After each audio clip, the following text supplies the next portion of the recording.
Love about that piece is that after 24 of 26 races, it's still undecided, and we've got guys that have to swing for the fence. They're looking for a walk-off. You talk about Bubba Wallace and some of these guys who have to win these races, Chase Elliott, but let's not forget about the other drivers who want to win these. It's huge to have an opportunity to win a Cup race, Rick.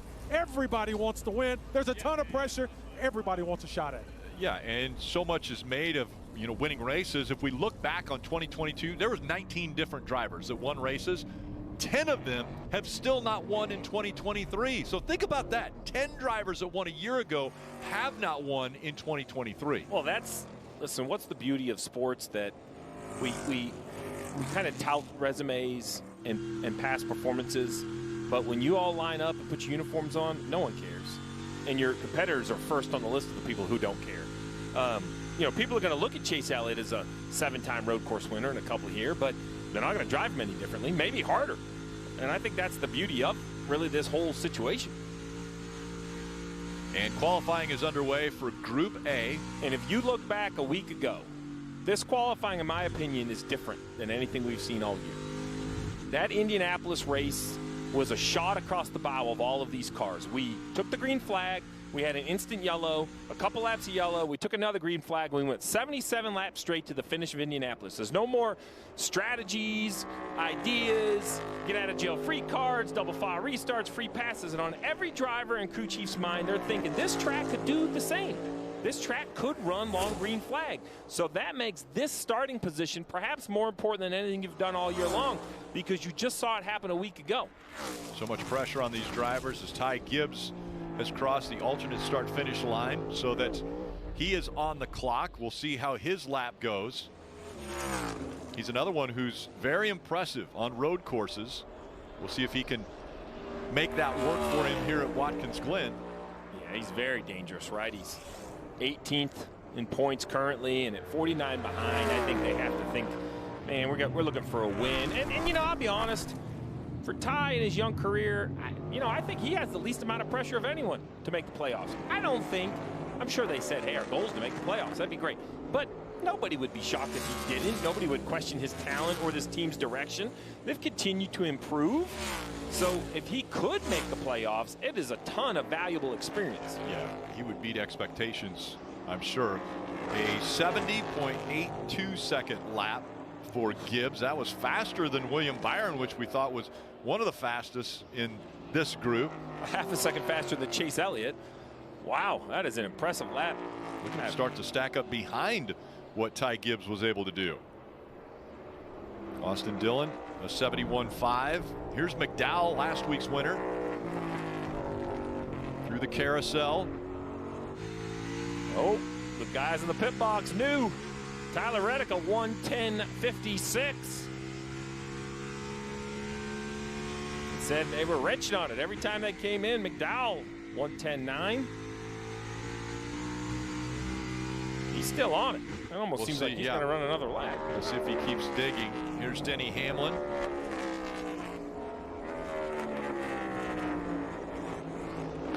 He had decent speed, but it was chaotic. He had one trip through the gravel in practice. Definitely one of the fastest, and wow, second quick. So my head, I'm scratching my head for the 11, and here's why. They won a couple poles back to back. Then they go to Indianapolis, and they're like MIA. Yeah. The speed of the 11 was just gone, nowhere to be seen. They have pulled a nice strategy call to win stage 2, but it was just very non-Denny Hamlin-like pace behind the wheel in qualifying, and now here he is, boom, right to the back of the top of the charts. It's hard to predict. There's McDowell once again trying to get it for another lap here. He's currently 4th.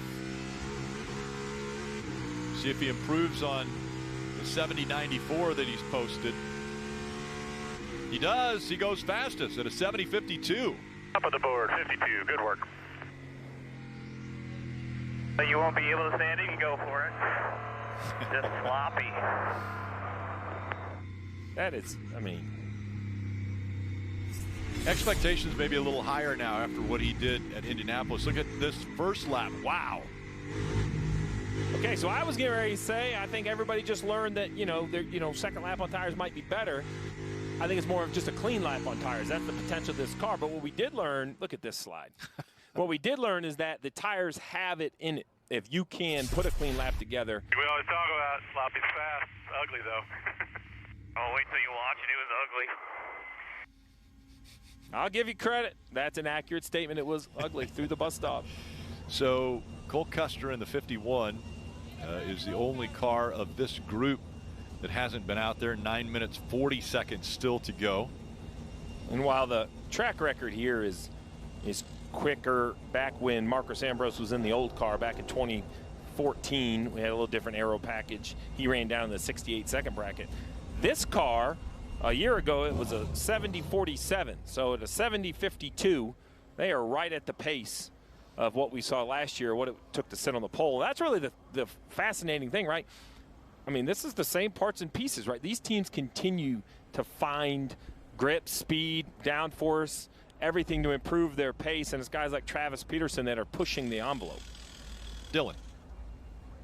Corey LaJoie was second overall in practice, and he's in Group B, so waiting his turn to go out and qualify. So did the car feel as fast as the timing sheet reflected it was? Yeah, it felt really good. Man, we've been working so hard to try to get our road course stuff better and just driving better. And myself, it's one of my weaknesses, and I've worked really hard at it. So it's nice to see a little bit of pace.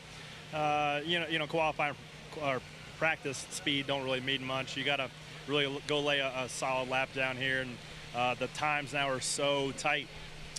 So hopefully we can make the right adjustments here for Q.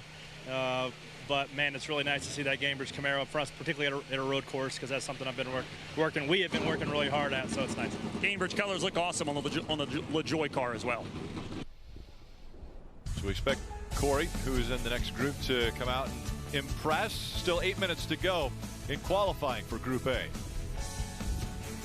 Almost as fast as a Cup car at Watkins Glen. We are seeing a couple more cars make their way out, including this of Harrison Burton. This is his second run. Yeah, there's enough time. I expect to see really a wave of cars rerun. It'll be interesting to see if McDowell and Reddick feel they need to put another lap. We saw McDowell was sitting in his car, so he hasn't given up on the idea that he might have to run again. We see Burton right here being compared to fifth. William Byron in a 1:10.9. Just 1:11.9 for Harrison in 13th currently. See if he can improve. Yeah, 1:11.8, a little quicker. And you mentioned this earlier when we were doing Xfinity Series practice and qualifying. Just those little spots can be big because there's another group that's going to go out. You just never know how that group's going to run. It could be, you know, 1, 2, 3, 4 spots that he could pick up by that lap, that extra 10th or 2 tenths. Yeah, because the top 5 of each group move on and race for the top 10 positions overall. But everyone who didn't qualify, they get mixed back together before they get seeded. So it's only 3 spots in your group. That could be 5 spots when you add in Group B. So and always continue to improve. Byron, he is the man on the bubble compared to himself, and so far he has not improved. Although it's tracking, he must have had an issue off the final corner of the lap before because... Yeah, he's going the wrong direction now. Yeah, I don't know if he's off the pace or if our tracker's just mad. But it's definitely in an aborted run, it looks like, for the 24. He's still digging if it is aborted. Well, what he might be doing, though, is with 3 minutes left, there's not enough time to go to pit road, right? So you roll back to 70%. And get your wits about you. Get your timing going here. He's going to come off the carousel. He's going to hit the alternate start-finish line. He can run another lap. Remember, we saw McDowell run 2 laps. So now the 24 might have said, hey, I made too big a mistake. There's no reason to just keep beating my car up. I'm going to come back around here. And we'll try again. Yeah, we'll see what this lap is. I would say it wasn't an aborted. I'd say it was our tracker because that's a 10.5 top of the board. So the tracker misled us. That is the interesting thing that makes it very hard with this car, is I'll be honest, there's no way, unless there's a big moment with the naked eye, that I could see the difference between a 10.5 and an 11.7. Versus if we go to Richmond, Looking out the window, I'd be like, oh, no, that's not a very good lap, Rick. But there's so much content in this lap. All the corners, the left, the right, the movement of the car. Unless you have the tracker to kind of see it, you have no idea what kind of pace it is. Because, I mean, Byron just proved it. Running an absolute unreal lap. Harvick on the clock. And with 60 career Cup wins, only 2 of those came on road courses. This will be his penultimate road course of his career. He still has the Roval at Charlotte. But Kevin Harvick retiring at the season's end, going to broadcasting, part of the Fox Sports broadcast booth. You see Reddick and Hamlin on the racetrack as well. You see the green check next to their name. We apologize. The tracker is definitely having some technical issues. That's why we don't have it in here. You'll update the times as they complete the laps. Gibbs out there as well. So now 3rd, 4th, 5th on the racetrack. Rockefeller improved to 6th while we were following that lap of Byron. So now Chase, I mean, look, basically 80% of the cars are on track here with just 1:20 to go. Harvick was a 1:12.32 and improves to a 1:12.09. So not a big pickup there for him. Here's Chase Elliott. Again, he's 71.31, and he is 8th quickest. We'll see what he's able to do on this lap coming up. He's about to take the green right here. Again, the alternate start-finish line that he crosses right there. And with Reddick, Hamlin, and Gibbs on the racetrack in front of him, the goal for Chase Elliott could move, right? What is required to make the top 5 could be shifting as he's on his lap. Right on board. This is just a great. We talk about this as a super speedway of road courses. Look at the speed, Rick. Into turn number 1, he's going to hit the brakes at 155 miles an hour.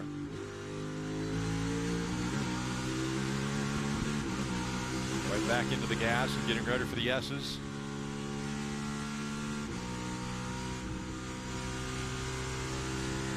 Reddick unable to improve on his lap. He just finished. Now look at the speed as he gets ready to head into the bus stop. 175 before he hit the brakes. Man, so violent through there.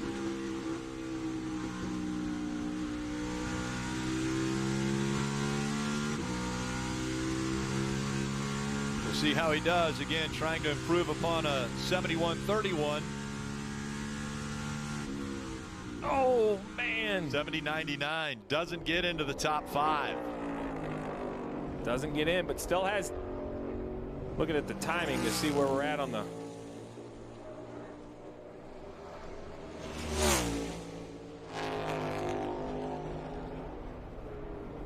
.48 on his lap. Bowman still 8th quickest. Rockefeller behind the wheel of the 42. He is on the clock right now. And we're hearing he's the last car on the racetrack to be able to finish his lap. So Chase Elliott will not advance to the top 5. See if Rockefeller has enough pace to advance. Currently 9th. Needs to pick up a little over half a second. Nope, 1:12.0 on that lap. So no improvement of Rockefeller.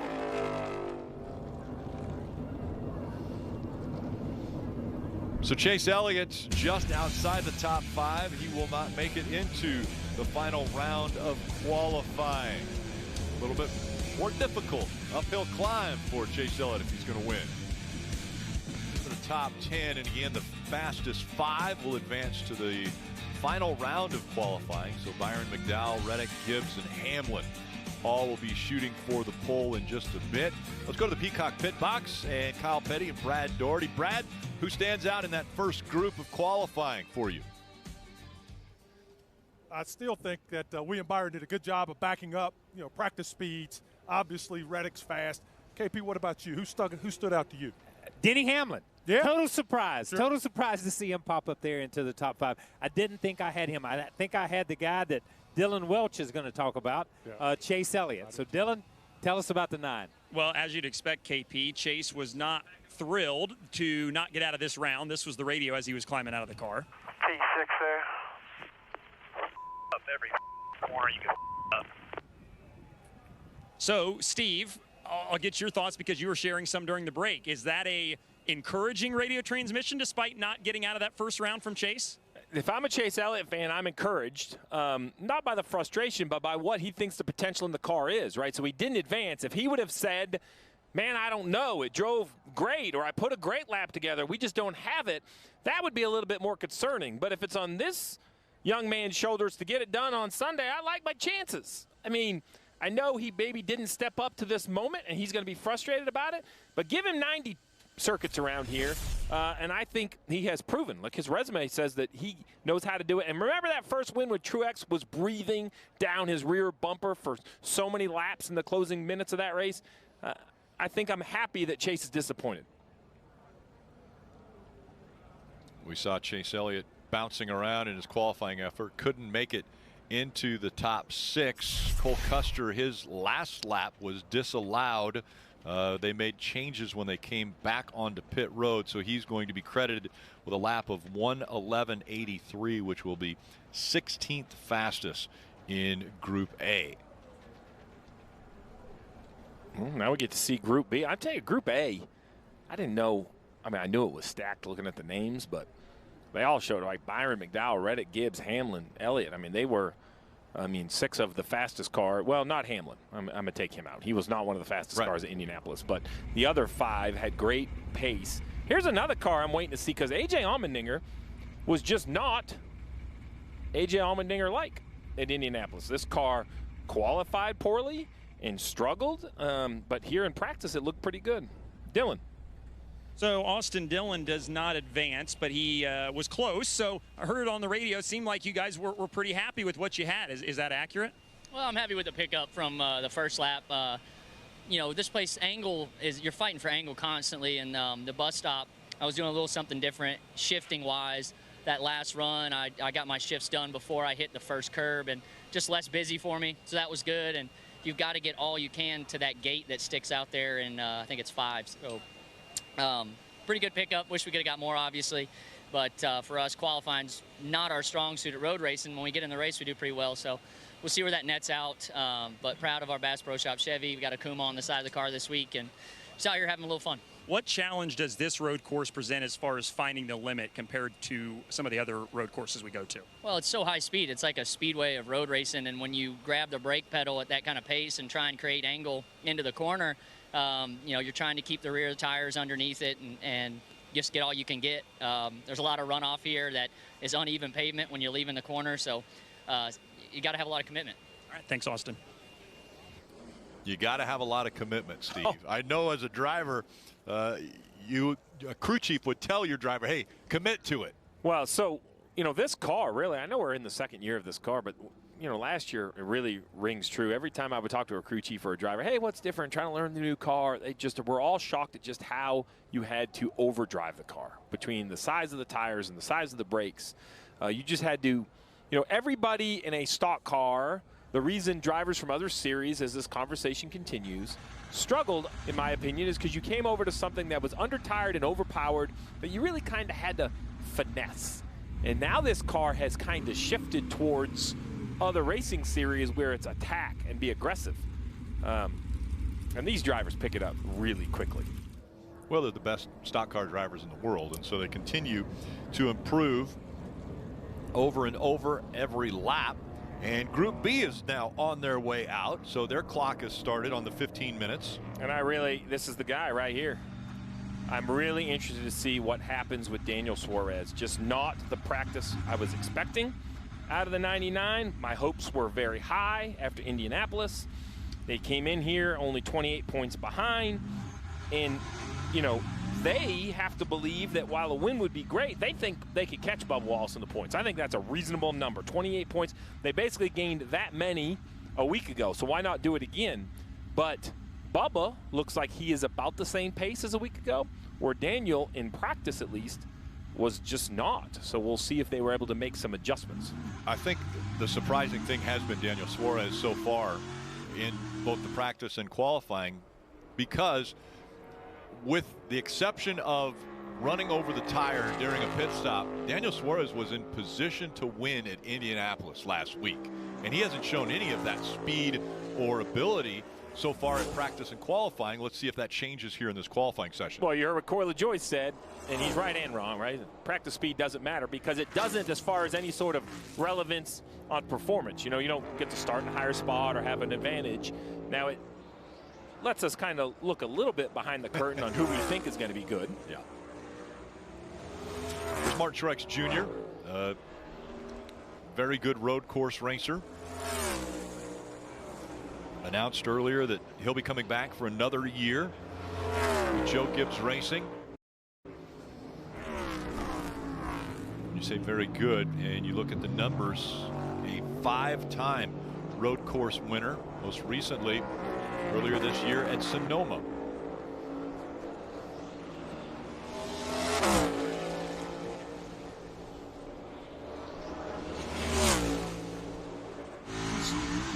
Take a little look at what it's like to drive here at Watkins Glen. We're going to ride on board with Daniel Suarez. He is on his qualifying lap, turn 2, bottom of the S's. Now this gets very difficult because there's one more. You saw that shift. There you go. I was going to say there should be one more shift at the top of the S's. You got to take that last right-hander one-handed.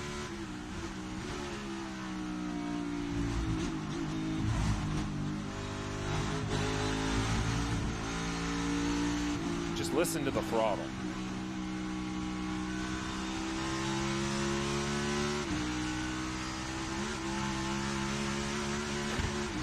Gets the chip a little bit there, a little late on the upshift.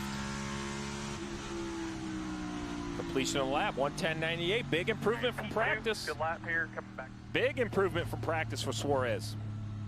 So Larson's fastest lap, 70.70, and that would be 6th fastest of Group A.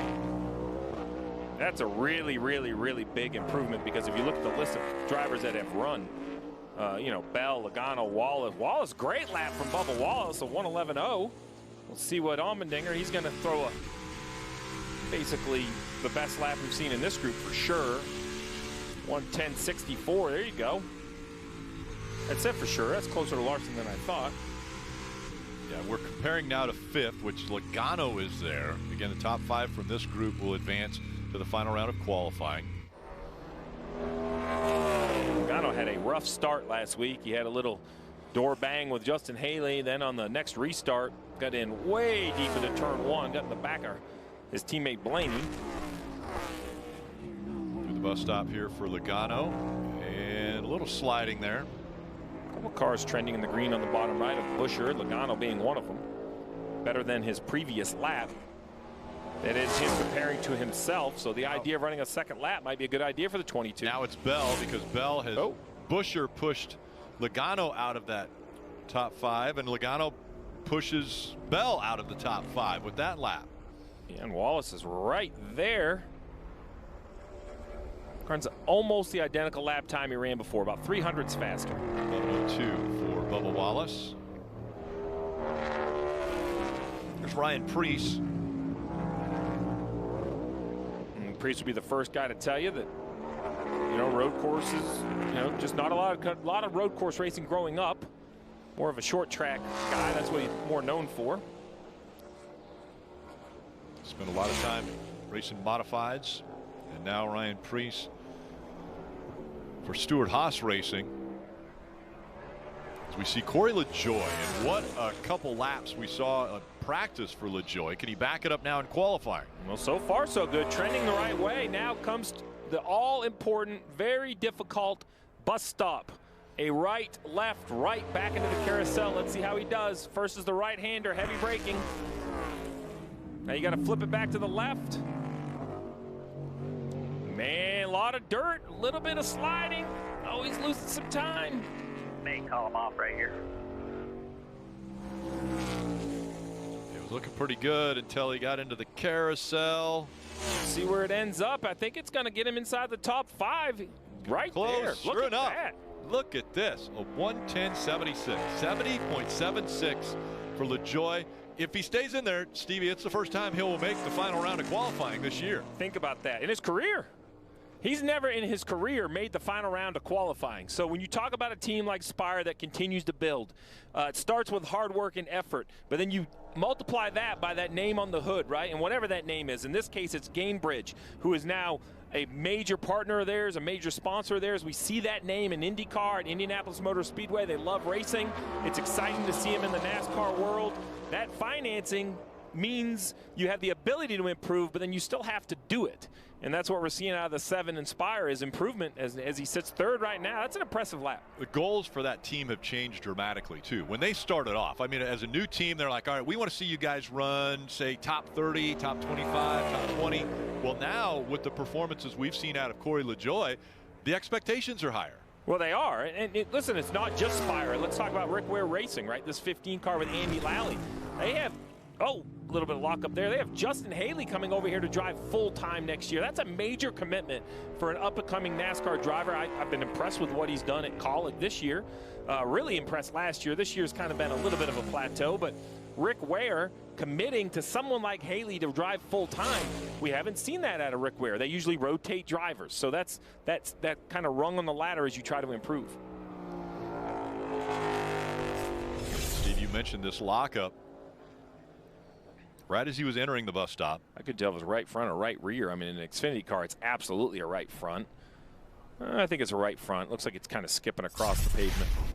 Normally, if you get smoke out of the rear, it's because you're swapping direction, spinning the car out, but loose. So Allmendinger with the fastest lap as there's 7 minutes still to go in this group session. Larson, LaJoie, Logano, Buescher, and just outside of the top 5 and on the clock, at least on the racetrack, is Daniel Suarez. Yeah, so interesting. You know, he has 6.5 minutes or a little over 6.5 minutes. He could have waited longer to let things cool, but this 99 team wants to be on the racetrack.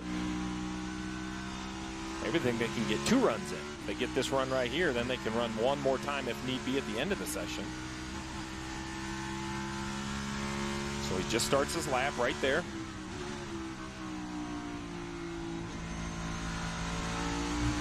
Turn 6. Right-hander, turn 7. Now we're going to see this is a well over 175 mile an hour, or excuse me, 155 mile an hour front stretch down to the mid 70s to make turn 1. Good turn 1 for him. He gained about 1/10 of a second. You see the gear selector on the bottom left, the throttle, the brake, and the speed. Can't talk enough about the speed. This is by yourself. The speeds aren't going to go down much when they get out there all together.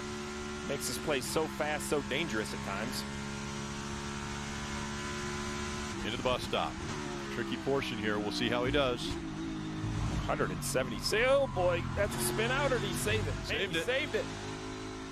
But he lost all the time, Steve. Yeah, I thought that was I thought he was going to spin out, to be honest. Huge slide with the rear.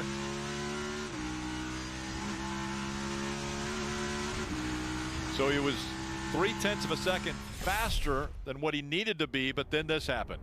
You saw it inside the car. That's starting to leave tire tracks with the back. I mean, this is it's really amazing he didn't spin it out completely. You see the right rear leaving a tire track. Watch this correction.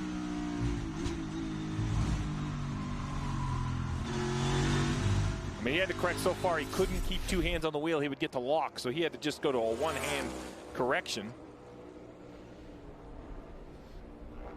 So now that happened, kind of finishing his lap, which was at a 1:11.3, by the way, only 0.3 off his first lap. So I think the pace was there if he could have had a clean lap. We'll see if he can.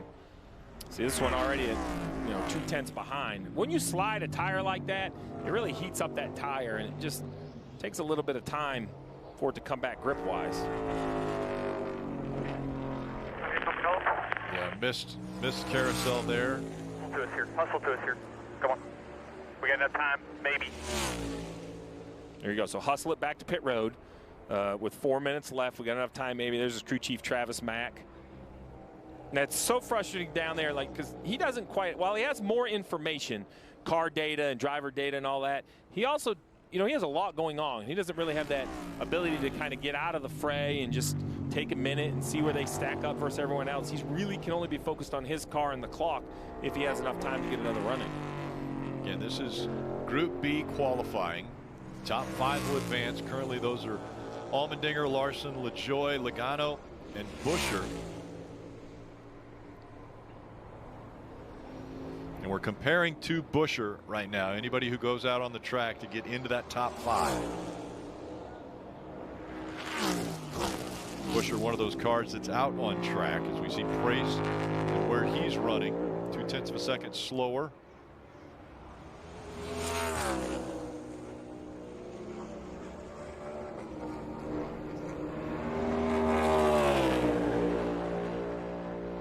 Congratulations to Ryan Priest. They just welcomed a baby into their family.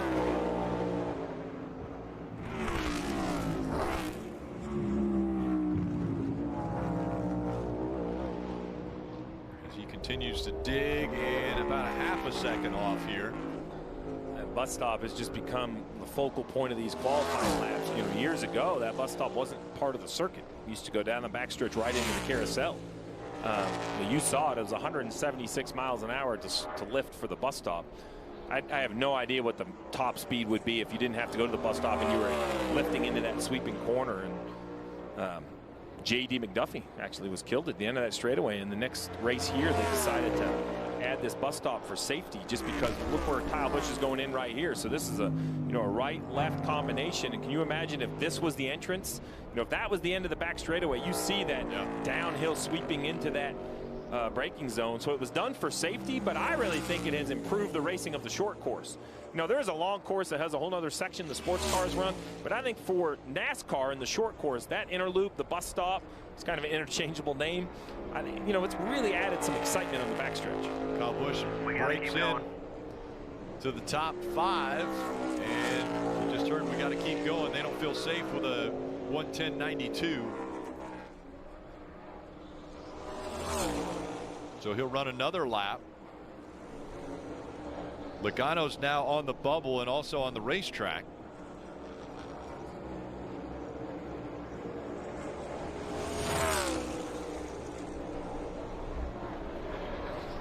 I mean, the racetrack is nearly full.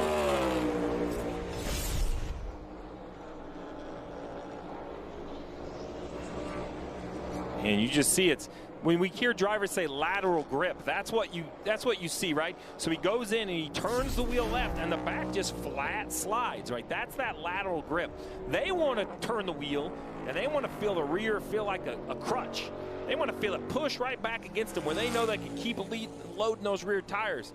But when you slip and slide back and forth, you can't never kind of tug on the wheel and get the car to change direction.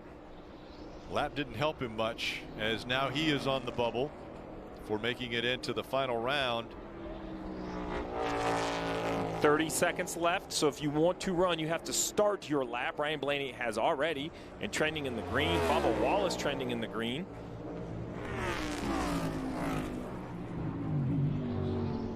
Bell also in the green.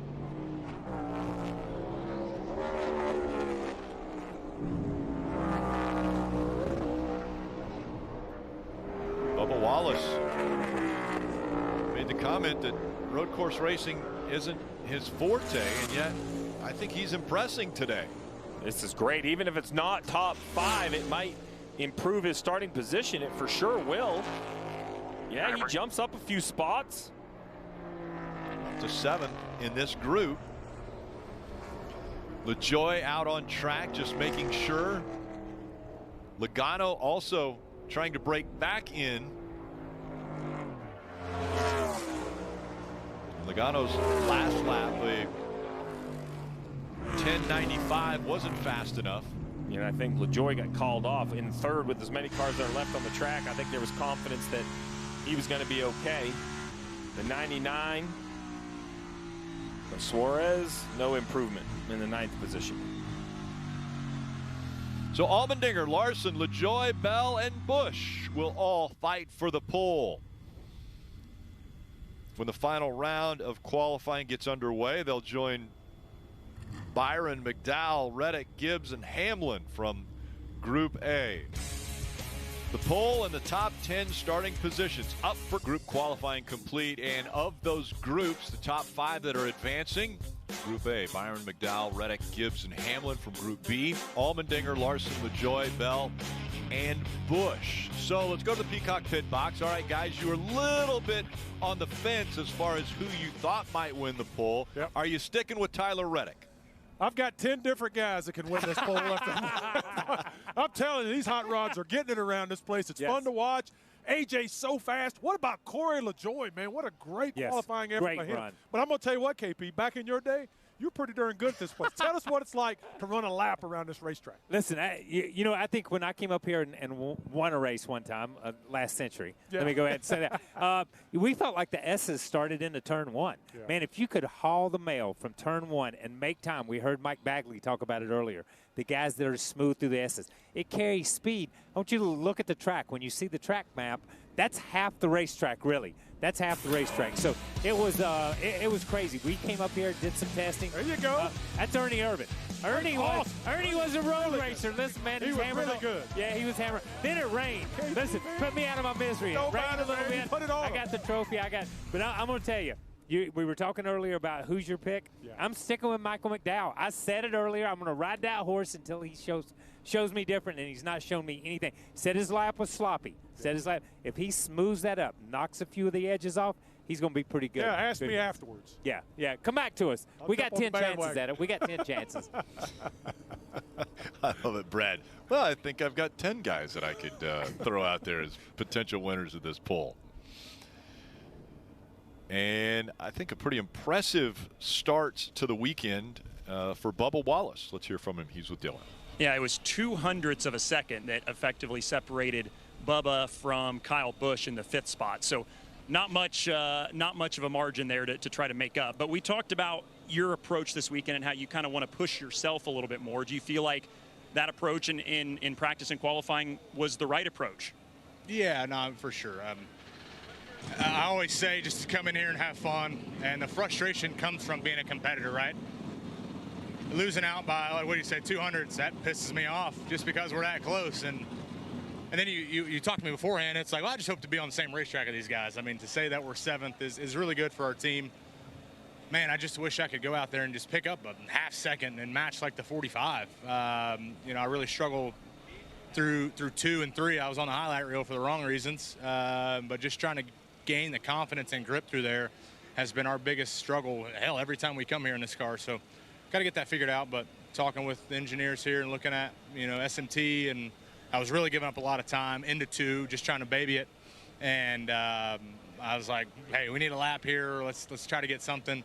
And you know what? Still wasn't good enough. So God almighty, it's frustrating, but we should have a decent starting spot, good pit selection, I believe. So all in all, decent day for our McDonald's team. How hard is that when you know you're that close, and it's maybe not something that you're the most comfortable doing, to just say, I got to send it. I got to figure something out, and I got to do it, and I got to put a lap together?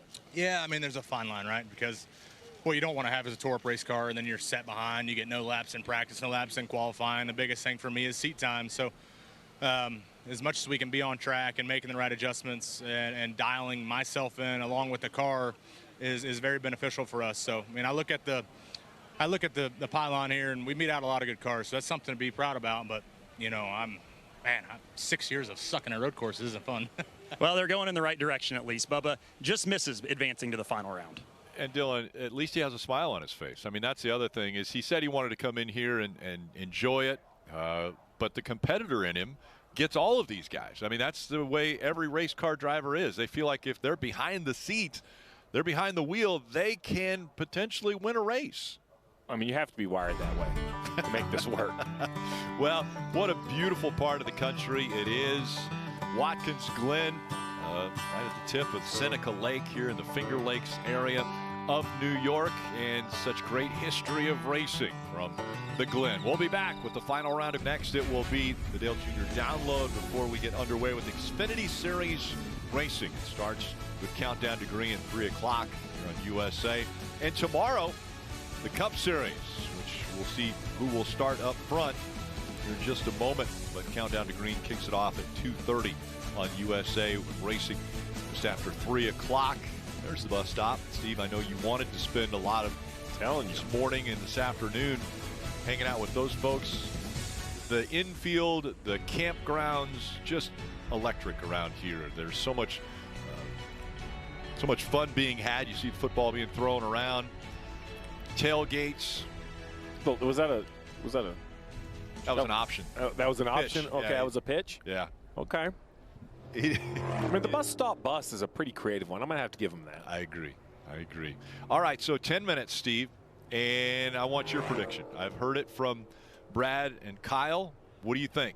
Which one out there of these 10 is going to win the poll? Well, I think it's impossible to really predict because there are 5 or 6 real candidates that stand out, but I'm going to go with A.J. Allmendinger for the simple reason that he only ran 1 lap on his tires. So while tires didn't seem to be a huge advantage, I feel like they got to be a little bit of an advantage. Plus, he's a guy that's just been here before. But the truth is, I mean, look at all the names. Larson qualifies so well. LaJoie has never made a final round. Wouldn't it be amazing if his final round is a pole, right?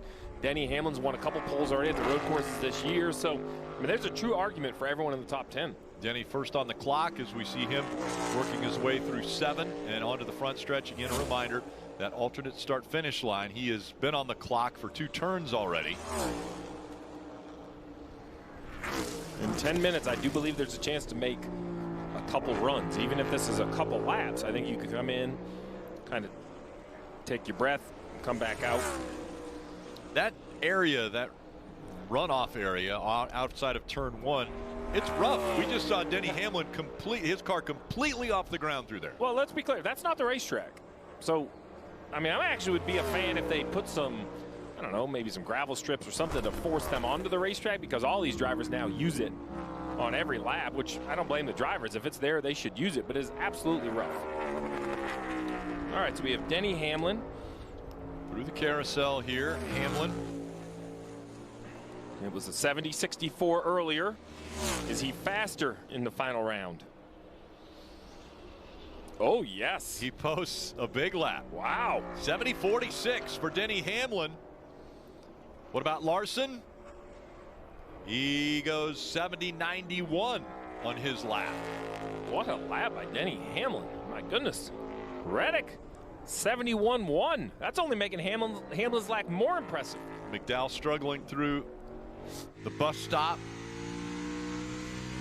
We'll see how much it affected that lap. Off by a 1/10 and a half. Everybody in the red after kind of a monster first lap by Hamlin. That's faster than the pole speed a year ago. Byron's going to go for 2. He's trying again, and he's in the green as we see A.J. Allmendinger. We'll see what Dinger's fresh tires can do. He goes 10.76 on his first lap. He's going to keep digging. Of those that are still on the clock, Byron, Allmendinger, and McDowell all better.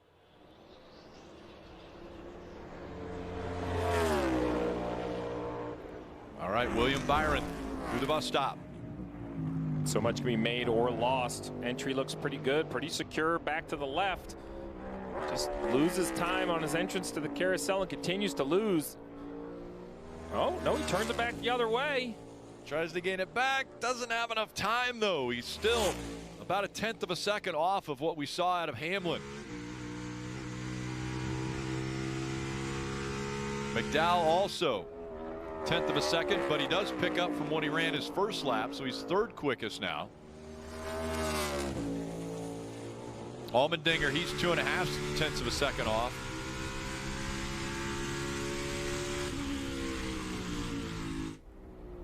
Corey LaJoie currently 8th quick with Busch and Bell yet to run, so slowest of the cars that have made time. But if you asked Corey LaJoie yesterday, hey, you're going to qualify and you're going to be about 7/100ths slower than Tyler Reddick at Watkins Glen, how are you going to feel? Need a little bit of rear security. Expectations have changed, Steve. I love it. So as you mentioned, Busch and Bell, still 2 cars that have not gone yet, and Hamlin's going to sit. He's going to wait. And how about this week? Hamlin made some comments about McDowell and his ability to win. McDowell took a shot back. This is pre-Indianapolis. Took a shot back on social media. Friendly, like not contentious at all. He's like, I'm going to prove you wrong. And Danny was like, well, let's do it then. Let's see it. And then McDowell proved him. He said, here it is. So then Denny, I'll have to give him credit. He invites McDowell on his podcast, and they have this whole conversation about it. So I thought that was a perfect example of two professional athletes keeping it what I consider not in jest, but keeping it healthy. It was setting a good example. But listen, Denny Hamlin didn't want McDowell to win. He wanted to win himself. Right. But he did tip his hat to the performance that McDowell put together. It was pretty good. Now, look, Jeff Burton says this all the time. Everybody's happy for McDowell. Now, McDowell wins again this week. Not going to be a lot of people visiting him in victory lane. There's going to be a whole lot less, great run guy. Yeah. Remember Truex got that breakthrough in at Pocono, and the whole garage seemed to come to victory lane. Sure. And after his 15th or 20th, we're done congratulating him on good runs. As we see Busch, and we saw Bell rolling. So Busch and Bell in the final two of this final round of qualifying on track. Busch, we heard him over the radio in practice, liked the way his car drove, just didn't love the speed. But when I go back and look at practice speed, he did lack that fire-off lap on new tires, but lap after lap was very consistent. So I say that because the fact that he made the final 10, they did find a little bit more pace on that fast lap. You just wonder if that's the type of car you're going to want tomorrow. To win this race tomorrow, you're not going to be able to come down and put fresh tires on it. This is going to be a 2, max 3 pit stop race for the winner. So you're going to have to be good on older tires. Going the wrong direction as far as speed. 0.4 of a second now as he exits the S's. Top end speed, we'll see if he can go the other direction as he goes through the bus stop. Didn't gain there.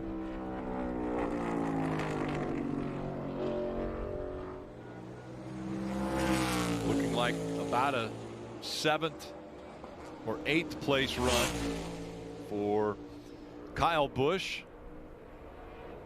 Right now 7th. Here comes Bell, and Bell's pretty close. Yeah, it's a pretty good first half of lap so far. Right there, trending with his Joe Gibbs Racing teammate Hamlin. Bell even a little quicker now that he exits the S's onto the back straightaway. 1/10 of a second up. We'll see how he does here through the inner loop. Oh, he missed it. Just way too much speed on the entry to the bus stop. Totally missed it out to driver's right. Had to slow down to get it to turn back left. He has time, though. He might just keep running. He might run one more lap, knowing he made a mistake there. We'll see what he does.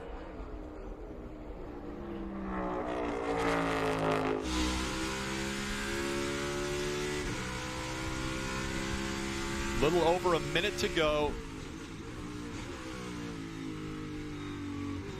Looking back on Allmendinger. 0.3 of a second slower than Hamlin. And the graphics aren't broke. If you're looking at the left side, you see the green check next to Hamlin's name. He has rejoined the racetrack. He wants to make sure he has time to counter if Bell, Larson, Reddick, Allmendinger are able to outrun him. Larson was looking good. He was almost a 1/10 of a second ahead. Allmendinger still about 0.4 of a second behind.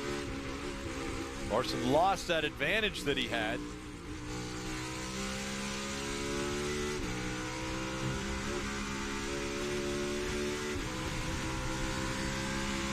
So Allmendinger, 6th quickest on that lap. Here's Bell about to cross the stripe again.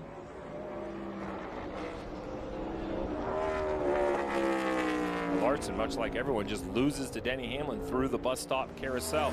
So William Byron's next. You see him 14 100ths in the green, exiting the S's. So now his turn for this bus stop carousel complex that Denny Hamlin seemed to have mastered on his lap. Little slide there through the bus stop. And he was hovering there as he entered the carousel. He's close. Oh, he's got a tracking. No, it goes away. I mean, Denny Hamlin's trip through the bus stop and the carousel, so impressive. McDowell also was in the green, goes heavy in the red in that same area of the racetrack.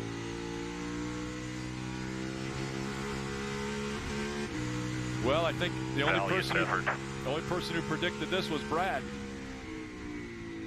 Well, he took all 10 cars. Well, that's what I mean. He was the only person that predicted it. As we see Reddick sliding through the bus stop as well. And he's going to be the last one. No, the Hamlin goes out and improves his time just to prove a point. Oh, my goodness. What Hamlin a lap. was on a lap, and he went out there and went to a 10:39. So he didn't run one. He ran 2 laps fast enough to sit on the pole. What a start to the weekend for Denny Hamlin. 40th career pole. And the news that he mentioned earlier that wasn't McDowell related was that he hasn't got a contract signed for next year. So the question is, what secures a contract for a Denny Hamlin, a driver who has been so dominant, so many wins in his career. Denny Hamlin already 50 career wins that came at Pocono. And now another pole, 40 poles. Remember, Denny Hamlin won the pole at Chicago earlier, the first ever street race. As we see, Hamlin and Byron will lead the field to the green flag. A lot of familiar names from last week. Last week's winner, McDowell, Ty Gibbs, Larson, Bell, Corey LaJoie starting in the top 10. Bubba Wallace, row 6. Great qualifying out of Bubba. Chase Elliott back there in row 8. Go a little bit further back. Austin Cindric, Martin Truex Jr. So good on the road courses.